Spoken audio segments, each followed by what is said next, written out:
ನಮಸ್ಕಾರ ವೀಕ್ಷಕರೇ, ಕಲ್ಪತರು ನ್ಯೂಸ್ಗೆ ಸ್ವಾಗತ. ಹಿಂದೆ ಸರಿಯಬೇಕೆಂದು ಒತ್ತಾಯಿಸಿ ಬೃಹತ್ ರೈತ ಸಮಾವೇಶ. ತುಮಕೂರು. ರಾಜ್ಯದಲ್ಲಿ ಭೂ ಬಳಕೆ ಮತ್ತು ಭೂ ಹೊದಿಕೆ ನೀತಿಗಾಗಿ ಒತ್ತಾಯಿಸಿ ಹಾಗೂ ರೈತರಿಗೆ, ಕೃಷಿ ಕಾರ್ಮಿಕರಿಗೆ ಕಂಟಕವಾಗುತ್ತಿರುವ ಪ್ರಸ್ತಾಪಿತ ನಂದಿಹಳ್ಳಿ ಮಲಸಂದ್ರ ವಸಂತನರಸಾಪುರ ಔಟರ್ ರಿಂಗ್ ರಸ್ತೆ ಯೋಜನೆಯಿಂದ ಸರ್ಕಾರ ಹಿಂದೆ ಸರಿಯಬೇಕೆಂದು ಒತ್ತಾಯಿಸಿ ಫೆಬ್ರವರಿ 8ರಂದು ಗೂಳೂರು ಬಳಿಯ ಶೂಲದ ಆಂಜನೇಯ ಸ್ವಾಮಿ ದೇವಾಲಯದ ಬಳಿ ಬೃಹತ್ ರೈತ ಸಮಾವೇಶ ಹಮ್ಮಿಕೊಳ್ಳಲಾಗಿದೆ ಎಂದು ಸಂಯುಕ್ತ ಹೋರಾಟ ಕರ್ನಾಟಕದ ಸಂಚಾಲಕರಾದ ಸಿ ಯತಿರಾಜರವರು ತಿಳಿಸಿದ್ದಾರೆ. ಸುದ್ದಿಗೋಷ್ಠಿಯಲ್ಲಿ ಮಾತನಾಡಿದ ಅವರು, ಇರುವ ಅತಿ ಕಡಿಮೆ ಭೂಮಿಯನ್ನ ಬೇಡಿಕೆ ಇರುವ ಜನರಿಗೆ ಹಂಚಲು ಸರ್ಕಾರಗಳು ಎಲ್ಲ ನಿಯಮಗಳನ್ನು ಗಾಳಿಗೆ ತೂರುತ್ತಿರುವ ಪರಿಣಾಮ ಸರ್ಕಾರದ ಯೋಜನೆಗಳಿಗೂ ಭೂಮಿ ಇಲ್ಲದ ಪರಿಸ್ಥಿತಿ ನಿರ್ಮಾಣವಾಗಿದೆ. ಹಾಗಾಗಿ ಭೂ ಬಳಕೆ ಮತ್ತು ಭೂ ಹೊದಿಕೆ ನಿಯಮ ಜಾರಿಗೆ ತಂದು ಭೂ ಮಾಫಿಯಾ ಪಾಲಾಗದಂತೆ ರೈತರ ಫಲವತ್ತಾದ ಭೂಮಿಯನ್ನು ತಡೆಹಿಡಿಯಬೇಕಿದೆ ಎಂದು ತಿಳಿಸಿದರು.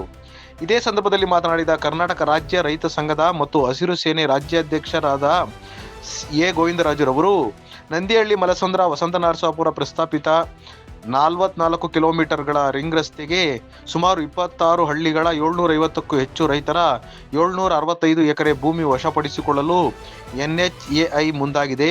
ಪ್ರಸ್ತಾಪಿತ ಭೂಮಿಯಲ್ಲಿ 70% ಭೂಮಿಯಲ್ಲಿ ಅಡಿಕೆ, ತೆಂಗು ಇನ್ನಿತರ ತೋಟಗಾರಿಕಾ ಬೆಳೆಗಳಿವೆ. ಆದರೆ ಪಹಣಿಯಲ್ಲಿ ಕೃಷಿ ಎಂದು ತೋರಿಸಲಾಗುತ್ತಿದೆ. ಈ ಬಗ್ಗೆ ಹಲವು ಬಾರಿ ಜಿಲ್ಲಾಧಿಕಾರಿಗಳ, ಜಿಲ್ಲಾ ಉಸ್ತುವಾರಿ ಸಚಿವರ, ಅಧಿಕಾರಿಗಳು, ಶಾಸಕರಿಗೂ ಮನವಿ ಮಾಡಿದರೂ ಏನೂ ಪ್ರಯೋಜನವಾಗಿಲ್ಲ ಎಂದು ತಿಳಿಸಿದರು. ಈ ಸುದ್ದಿಗೋಷ್ಠಿಯಲ್ಲಿ ಏಕತಾ ಪರಿಷತ್ನ ಹಿರಿಯರಾದ PV ರಾಜಗೋಪಾಲ್, ರಾಜ್ಯ ಯೋಜನಾ ಆಯೋಗದ ಉಪಾಧ್ಯಕ್ಷರು, ಶಾಸಕರಾದ BR ಪಾಟೀಲ್, ಸಹಜ ಬೇಸಾಯ ರಾಷ್ಟ್ರೀಯ ಸಮಿತಿ ಸದಸ್ಯರಾದ ಡಾಕ್ಟರ್ H ಮಂಜುನಾಥ್, ಚಿಂತಕರಾದ ದೊರೆರಾಜರವರು, ರೈತ ಮುಖಂಡರಾದ ಬಡಗಲಪುರ ನಾಗೇಂದ್ರ, ಗೋವಿಂದರಾಜು, ಪ್ರಾಂತ ರೈತ ಸಂಘದ ಯಶವಂತ್, AIKKM ಸ್ವಾಮಿ, AIKKSನ ಕಂಬೇಗೌಡ ಸೇರಿದಂತೆ ಹಲವು ಗಣ್ಯರು ಪಾಲ್ಗೊಳ್ಳಲಿದ್ದಾರೆ. ಸುದ್ದಿಗೋಷ್ಠಿಯಲ್ಲಿ ರೈತ ಸಂಘದ ತಾಲೂಕು ಅಧ್ಯಕ್ಷರಾದ ಚಿಕ್ಕಬೈರೇಗೌಡ, AIKSನ ಕಂಬೇಗೌಡ, ರೈತ ಸಂಘದ ಜಿಲ್ಲಾ ಪ್ರಧಾನ ಕಾರ್ಯದರ್ಶಿ GC ಶಂಕರಪ್ಪ, CITUನ NK ಸುಬ್ರಹ್ಮಣ್ಯ, ರೈತರಾದ ಉದಯ ನಂದಿಹಳ್ಳಿ, ಸಿದ್ದಗಂಗಯ್ಯ, ಸುರೇಶ್, ರಾಜಶೇಖರ್, ನಿಂಗರಾಜು ಸೇರಿದಂತೆ ಹಲವರು ಉಪಸ್ಥಿತರಿದ್ದರು. ವರದಿ ಕಲ್ಪತರು ನ್ಯೂಸ್. ಭೂಮಿಯನ್ನ ಇವತ್ತು ರಸ್ತೆ ನಿರ್ಮಾಣಕ್ಕಾಗಿ ರಾಷ್ಟ್ರೀಯ ಹೆದ್ದಾರಿ ಪ್ರಾಧಿಕಾರಗಳು ಸ್ವಾಧೀನ ಮಾಡಲಿಕ್ಕೆ ಹೊರಟಿದ್ದಾರೆ. ಈ ಸಂಬಂಧ ಯಾವ್ಯಾವ ಕಾನೂನಿನ ನಿಯಮಗಳಿದ್ದು ಎಲ್ಲ ಕಾನೂನಿನ ನಿಯಮಗಳನ್ನು ಗಾಳಿಗೆ ತೂರಿ ಯಾವುದೇ ರೈತರ ಜೊತೆ ಚರ್ಚೆ ಮಾಡದೆ, ಅವ್ರ ಜೊತೆ ಕೂತು ಮಾತನಾಡದೆ, ಮತ್ತೆ ಯಾವುದೇ ಇನ್ನಿತರೆ ಕಾಯ್ದೆಗಳ ಒಂದು ನಿಯಮಗಳನ್ನು ಪಾಲನೆ ಮಾಡದೆ ಇವತ್ತು ಬಲವಂತವಾಗಿ ಭೂಮಿಯನ್ನು ಕಿತ್ಕೊಳ್ಳಲಿಕ್ಕೆ ಹೊರಟಿದ್ದಾರೆ.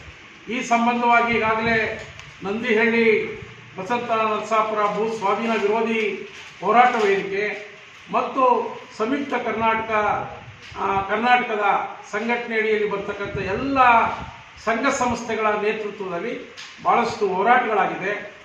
ಜಿಲ್ಲಾಧಿಕಾರಿಗಳ ಜೊತೆ ಈಗಾಗಲೇ ಮಾತನಾಡಿದ್ದೇವೆ. ಈ ಒಂದು ಜಿಲ್ಲೆಯ ಉಸ್ತುವಾರಿ ಸಚಿವರ ಜೊತೆ ಮಾತುಕತೆಯಾಗಿದೆ. ಮತ್ತೆ ಬೇರೆ ಬೇರೆ ಶಾಸಕರುಗಳಿಗೆ ಈ ಒಂದು ಯೋಜನೆಯನ್ನು ಕೈಗೊಳ್ಳಬೇಕು.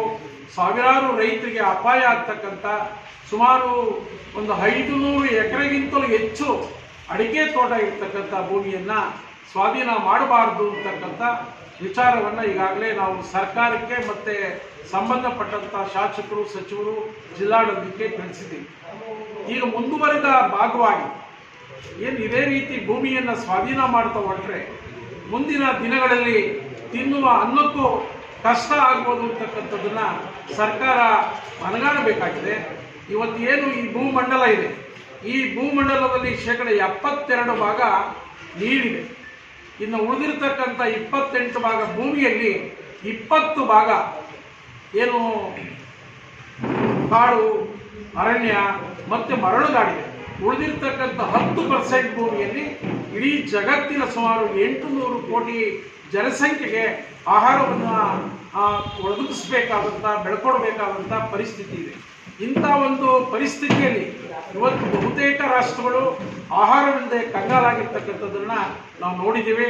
ನಮ್ಮಲ್ಲಿಯೂ ಸುಮಾರು 42 ಭಾಗ ಜನ ಅಪೌಷ್ಟಿಕತೆಯಿಂದ ನಡ್ತಾ ಇರತಕ್ಕಂಥ ಈ ಒಂದು ಸಂದರ್ಭದಲ್ಲಿ ಸರ್ಕಾರಗಳು ಯಾರೋ ಕೊಡ್ತಕ್ಕಂಥ ಹಣದ ಆಸೆಗೆ ಬಲಿಯಾಗಿ ಕಾರ್ಪೊರೇಟ್ನವರಿಗೆ, ಬಹುರಾಷ್ಟ್ರೀಯ ಕಂಪನಿಗೆ ಮತ್ತು ಅಭಿವೃದ್ಧಿಯ ಹೆಸರಿನಲ್ಲಿ ತಮ್ಮ ಮನಸೋ ಇಚ್ಛೆ ಭೂಮಿಯನ್ನು ಸ್ವಾಧೀನ ಮಾಡ್ತಾ ಹೊರಟ್ರೆ ನಾಳೆ ರೈತರು ಏನಾಗಬೇಕು, ಮತ್ತು ಜನಗಳಿಗೆ ಆಹಾರದೇನು, ಈ ದೇಶದ ಆಹಾರದ ಭದ್ರತೆಯ ಬಗ್ಗೆ ಸರ್ಕಾರ ಆಲೋಚನೆ ಮಾಡಬೇಕು.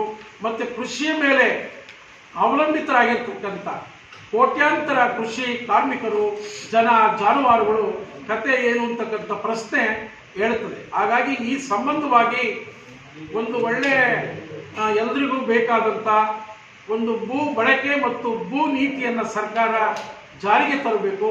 ಅದಕ್ಕೆ ಪೂರಕವಾದಂಥ ಕಾನೂನಾತ್ಮಕವಾದಂಥ ಕಾನೂನಿಗೆ ತಿದ್ದುಪಡಿ ತರಬೇಕು ಅಂತಕ್ಕಂಥ ವಿಚಾರಗಳನ್ನ ಇಟ್ಕೊಂಡು 8ನೇ ತಾರೀಕು, ಬರುವ 8ನೇ ತಾರೀಕು ಶ್ರೀ ಶೂಲದ ಹನುಮಂತರಾಯ ಸ್ವಾಮಿ ದೇವಸ್ಥಾನದ ಆವರಣದಲ್ಲಿ ಸುಮಾರು ಒಂದು 600 ಜನಗಳಿಗೆ, ಆಯ್ದಂಥ 600 ಜನಗಳಿಗೆ ಒಂದು ಕಾರ್ಯಾಗಾರವನ್ನು ಮಾಡ್ತಕ್ಕಂಥ ಕೆಲಸವನ್ನು ನಾವು ಪ್ರಾರಂಭ ಮಾಡಿದ್ದೀವಿ.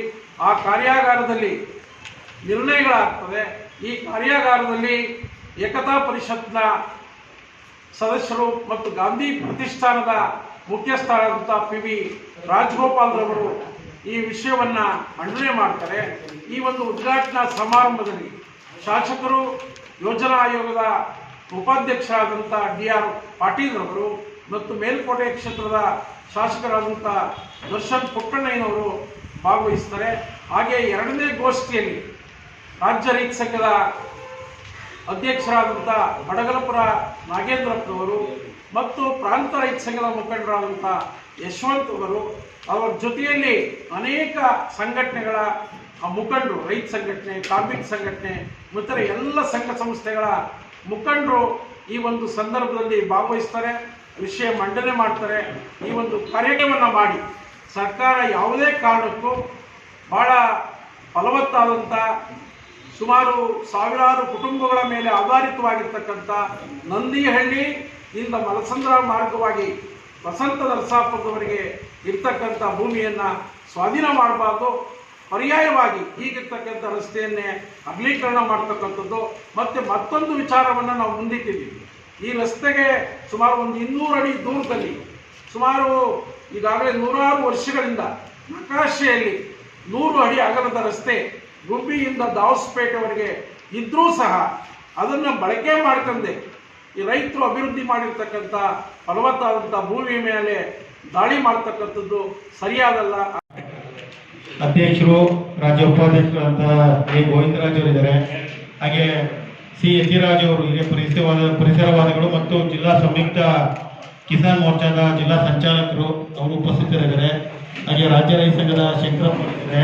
ಹಾಗೆ ಕಂಬೇಗೌಡರು ಉಪಸ್ಥಿತರಿದ್ದಾರೆ. ಹಾಗೆ ವೇದಿಕೆ ಮೇಲೆ ಇರ್ತಕ್ಕಂಥ ಎಲ್ಲ ರೈತ ಮುಖಂಡರು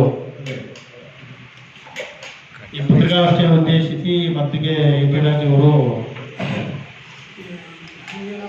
ಜೊತೆಗೆ ಕರಪತ್ರಗಳು ಇದ್ದಾವೆ, ಅವುಗಳನ್ನು ದಯಮಾಡಿ ತಾವು ಇದು ಮಾಡಬೇಕು. ಆಮೇಲಿಂದ ಭಾಳ ಮುಖ್ಯವಾಗಿ ನಮ್ಮ ಒತ್ತಾಯ ಏನು ಅಂದರೆ ಭೂ ಬಳಕೆ ಮತ್ತು ಭೂ ಹೊದಿಕೆಯ ನೀತಿ ಬರಬೇಕು.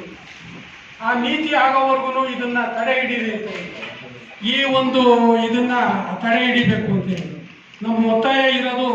ನಂದಿಹಳ್ಳಿ ಬೈಪಾಸ್ ಏನಿದೆ, ಮತ್ಸಂದ್ರ ಮತ್ತು ವಸಂತ ನರಸಾಪುರದವರೆಗೂ ಮಾಡೋ ಒಂದು ಪ್ರಯತ್ನ ಇದೆಯಲ್ಲ, ಅದನ್ನು ಸಂಪೂರ್ಣವಾಗಿ ಕೈ ಬಿಡಬೇಕು. ಆಮೇಲೆ ಒಂದಷ್ಟು ನಿರ್ಣಯಗಳನ್ನು ಕೂಡ ನಾವು ಅಂಗೀಕಾರ ಮಾಡ್ತೀವಿ. ಇದಕ್ಕೋಸ್ಕರನೇ ಒಂದು ರೈತ ಸಮಾವೇಶವನ್ನು ನಾವು ನಡೆಸ್ತಾ ಇದ್ದೀವಿ. ಈ ರೈತ ಸಮಾವೇಶದ ಬಹಳ ಮುಖ್ಯವಾದ ಉದ್ದೇಶ ಈ ಒಂದು ಬೈಪಾಸ್ ರಸ್ತೆ ಯೋಜನೆಯನ್ನು ಕೈ ಬಿಡಬೇಕು. ಎರಡನೇದಾಗಿ ಒಂದು ನೀತಿ ಅಂಗೀಕಾರ ಮಾಡಬೇಕು. ಸರ್ಕಾರ ಇವತ್ತು ಭೂ ಬಳಕೆ ಮತ್ತು ಭೂ ಹೊದಿಕೆಯ ನೀತಿನೇ ಇಲ್ಲ. ಇಂತಹ ಒಂದು ನೀತಿಗೆಟ್ಟವಾದಂಥ ಇದು ನೋಡಿ, ಭೂಮಿ ಪ್ರಶ್ನೆ ಇದೆಯಲ್ಲ, ಇದು ಬಹಳ ಮುಖ್ಯವಾಗಿ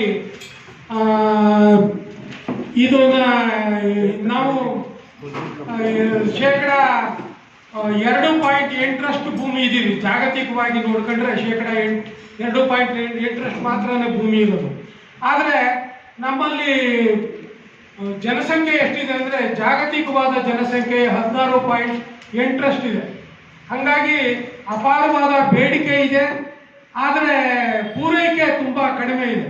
ಇದನ್ನು ಕೆಲವರು ರಿಯಲ್ ಎಸ್ಟೇಟ್ ಉದ್ದಿಮೆಪತಿಗಳು ದುರುಪಯೋಗ ಪಡಿಸ್ಕೊಂಡು ಇದು ಮಾಡ್ತಾ ಇದ್ದಾರೆ. ಇದ್ರ ವಿರುದ್ಧ ನಾವು ಒಂದು ಸರ್ಕಾರದ ಹತ್ರನೇ ಭೂಮಿ ಉಳಿಯಲ್ಲ. ಎಂಥ ಪರಿಸ್ಥಿತಿ ಒಳಗೆ ನಾವು ಹೋಗ್ಬಿಡ್ತೀವಿ ಅಂತ ಅಂದ್ರೆ ಸರ್ಕಾರದ ಹತ್ರನೇ ಯಾವುದಕ್ಕೂ ಭೂಮಿ ಉಳಿಯಲ್ಲ. ಯಾವುದಕ್ಕಾದ್ರೂ ಕೊಡಬೇಕು ಅಂತ ಅಂದ್ರೆ ಸರ್ಕಾರದ ಹತ್ರ ಈಗಾಗಲೇ. ಅದರ ಜೊತೆಗೆ ನಮ್ಮ ಬಗರುಕುಂ ರೈತರಿದ್ದಾರೆ, KPTCL ಕಾಯ್ದೆ ಇದೆ, ಅವುಗಳನ್ನೆಲ್ಲವನ್ನು ಕೂಡ ಜಾರಿ ಮಾಡಿ, ಆಮೇಲೆ ಎನ್ವೈರನ್ಮೆಂಟ್ ಕ್ಲಿಯರೆನ್ಸ್ ಇತ್ತೀಚೆಗೆ ಅವ್ರಿಗೆ ಹೆಂಗೆ ಬೇಕೋ ಹಂಗಂಗೆ ತಿದ್ದುಪಡಿಗಳನ್ನು ಮಾಡಿಕೊಂಡು ತಮಗೆ ಬೇಕಾದಂತಹ ಇವುಗಳನ್ನು ಮಾಡ್ಕೊಳ್ತಾ ಇದ್ದಾರೆ. ಇದನ್ನು ಕೂಡ ಎಲ್ಲ ವಿರೋಧಿಸಿ ನಾವು ಒಂದು ರೈತ ಸಮಾವೇಶವನ್ನು ಮಾಡ್ತಾ ಇದ್ದೀವಿ. ಇದರಲ್ಲಿ ರೈತ ಮುಖಂಡರುಗಳು ಇರ್ತಾರೆ, ಜೊತೆಗೆ ನಮ್ಮ ಏಕ್ತಾ ಪರಿಷತ್ನ PV ರಾಜಗೋಪಾಲ್ ಅವರು ಇರ್ತಾರೆ. ಏಕ್ತಾ ಪರಿಷತ್ನವರು ತಮಗೆ ಗೊತ್ತಿರಬೇಕು, ಈಗಾಗಲೇ ಡಾಕ್ಟರ್ ಜೈರಾಮ್ ರಮೇಶ್ ಅವರು ಭೂಪಾಲ್ನಿಂದ ಡೆಲ್ಲಿಗೆ ಏನು ಜಾಥಾ ಮಾಡ್ತಾ ಇದ್ರು, ಆ ಸಂದರ್ಭದಲ್ಲಿ ಅವರು ವಸತಿ ವಂಚಿತರು ಮತ್ತು ಭೂಮಿ ಇಲ್ಲದಲ್ಲೇ ಇರೋರಿಗೆಲ್ಲರಿಗೂ ಕೂಡ ಭೂಮಿ ಕೊಡಬೇಕು ಅಂತ ಹೇಳಿ ಒತ್ತಾಯ ಮಾಡೋದಕ್ಕೋಸ್ಕರ ಒಂದು ರಾಷ್ಟ್ರೀಯ ಆಂದೋಲನವನ್ನು ಮಾಡಿದಂಥವ್ರು. ಅವರು ಇವತ್ತು ಈ ನಮ್ಮ ಸಮಾವೇಶಕ್ಕೆ ಬರ್ತಾ ಇದ್ದಾರೆ. ಅದು ಕೂಡ ಇನ್ನೊಂದು ಭಾಳ ಮುಖ್ಯವಾಗಿರುವಂಥ ಇದು. ಇವರೆಲ್ಲರೂ ಸೇರಿ ಭಾಳ ಮುಖ್ಯವಾಗಿ ಒತ್ತಾಯ ಮಾಡೋದು ಏನು ಅಂದರೆ ಭೂ ಬಳಕೆ ಮತ್ತು ಭೂ ಹೊದಿಕೆಯ ನೀತಿ ಇದು ಮಾಡಬೇಕು. ನಮ್ಮ ಬೇಡಿಕೆ ತುಂಬ ಇದೆ, ಆದರೆ ಸರಬರಾಜು ತುಂಬ ಕಡಿಮೆ ಇದೆ. ಇದನ್ನ ಯಾರೋ ಮಾರುಕಟ್ಟೆಯ ವಕ್ತಾರರು ದುರುಪಯೋಗ ಮಾಡ್ಕೊಳ್ಬಾರ್ದು ಅಂತ ಹೇಳಿ ಇವುಗಳನ್ನು ಒತ್ತಾಯ ಮಾಡೋದಕ್ಕೋಸ್ಕರನೇ ನಾವು ಭಾಳ ಮುಖ್ಯವಾಗಿ ಈ ಒಂದು ಇದರೊಳಗಡೆ ನಮ್ಮ ಇದನ್ನು ಭಾಳ ಪ್ರಮುಖವಾದ ಇದೇನು ಅಂದರೆ ಇವುಗಳನ್ನ ಕೈ ಬಿಡಬೇಕು ಅಂತ. ನಂದಿಹಳ್ಳಿಯಿಂದ ವಸಂತ ನರಸಾಪುರ ಮನ್ಸಂದ್ರವರೆಗೂ ಇರ್ತಕ್ಕಂಥ ಒಂದು ಯೋಜನೆ ಏನಿದೆ ಅದನ್ನು ಸಂಪೂರ್ಣವಾಗಿ ಕೈ ಬಿಡಬೇಕು. ಕೈ ಬಿಡೋವರೆಗೂ ನಾವು ಅಸಹಕಾರ ಚಳವಳಿಯನ್ನು ಶುರು ಮಾಡ್ತೀವಿ.